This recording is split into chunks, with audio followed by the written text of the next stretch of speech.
Bonjour à tous et bienvenue dans ce nouvel épisode de Plan A3. Aujourd'hui nous allons parler de quelque chose qui irrigue nos cœurs et enflamme nos âmes. Quoi d'autre que l'amour ?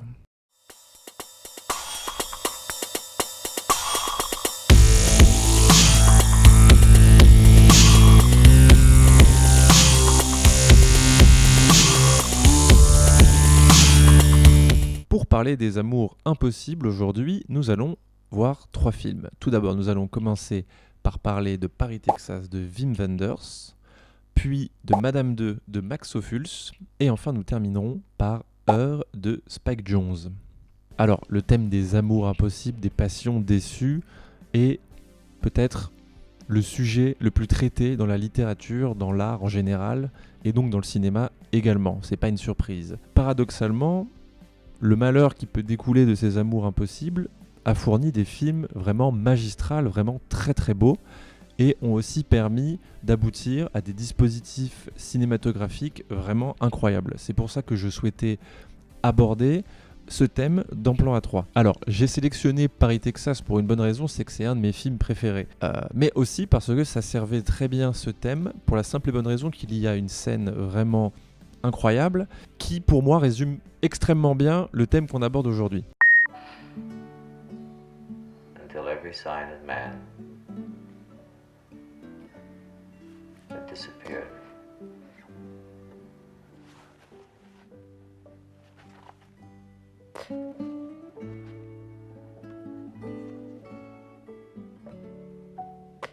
Travis.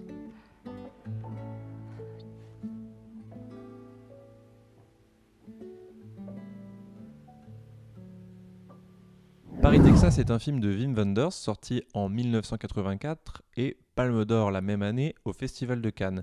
Il raconte l'histoire d'un homme qui marche dans le désert, droit devant lui, il ne parle plus, ne répond pas aux questions qu'on lui pose et est finalement retrouvé par son frère qui lui pose des questions sur sa disparition puisqu'il a quitté femme et enfant depuis 4 ans. Alors, pourquoi cet amour entre Jane et Travis est-il impossible ? Le film nous laisse quelques indices puisque l'on comprend en fait que Travis est devenu possessif, jaloux, il souhaitait enfermer Jane et donc il souhaitait un amour un peu exclusif. Mais le film reste quand même très beau parce qu'au début c'est un petit peu le surgissement ou la réapparition des émotions, de la passion et de l'amour. Et ça c'est vraiment très très beau, même si après on comprend cette impossibilité. Et juste cette petite vitre où les reflets des deux anciens amants se superposent nous fait comprendre que, ok, l'amour est encore là, mais qu'il n'est pas à portée de main, qu'il y a une séparation de douleur entre les deux, et que si cette union devait réapparaître, elle serait forcément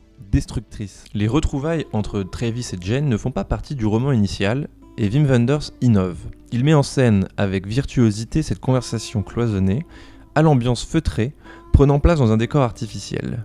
Explicitée par l'image, la douloureuse sensation des amants perdus se fige dans un tableau qui marquera l'histoire du cinéma. La vitre sans teint, qui est un dispositif incroyablement simple, dans lequel se reflète le visage de Jane sur celui de Travis, dépeint toute la détresse des amours impossibles, réunis par la superposition d'un reflet, et pourtant séparés par l'infime espace du verre, pour évoquer l'imperméable barrage physique entre les personnages, dont l'amour n'est plus qu'une relique du passé. Il n'y a pas que les vitres dans le cinéma pour exprimer ce genre de choses, il y a aussi parfois les reflets, les miroirs, les glaces. J'en viens donc à Madame 2 de Max Ophuls. Madame 2 est un film de Max Ophuls sorti en 1953. Il raconte l'histoire d'une aristocrate, femme de général, dépensière et frivole. Afin d'assurer son train de vie et d'éponger ses dettes, elle décide de vendre une paire de boucles d'oreilles que son mari lui avait offert le lendemain de leurs noces. Manque de chance, ces boucles d'oreilles sont le véritable fil rouge de l'histoire puisqu'ils passeront entre les mains des différents protagonistes. Le mari, découvrant que sa femme revend des objets, s'amusera de ses cachotteries, mais c'est sans compter l'intervention d'un troisième personnage dont Madame 2 tombera amoureuse et qui lui offrira à son tour ses boucles d'oreilles.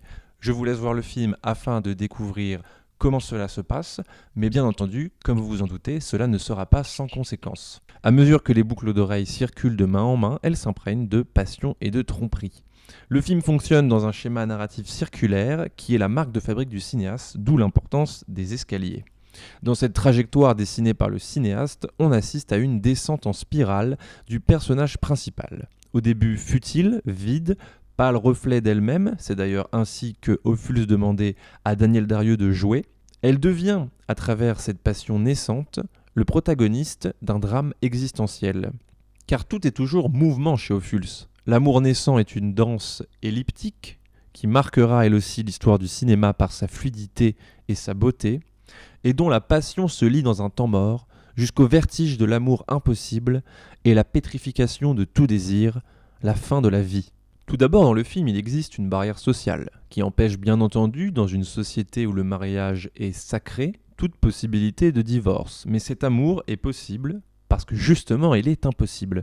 C'est bien l'impossibilité de l'amour, de son éclat au grand jour, de son officialisation qui rend l'amour existant.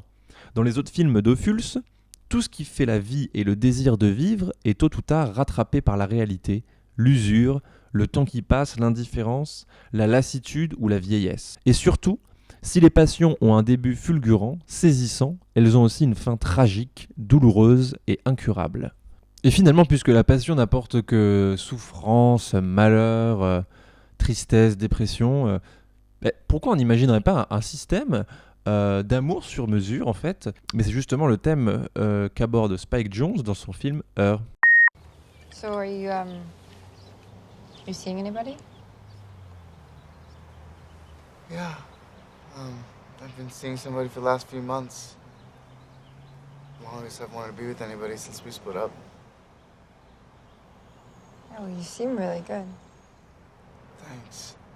At least I'm doing better. Yeah, she's been really good for me, it's good to be with somebody that's excited about life. She's a real, No, I mean, I wasn't in such a good place myself, and in that way, it's been nice. I feel like you always wanted me to be this light, happy, bouncy, everything's fine LA wife, and that's just not me. I didn't want that.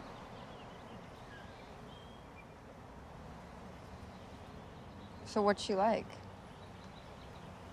Well, her name's Samantha, and she's an operating system. She's really complex and interesting. Wait, And it's only been a few. I'm sorry.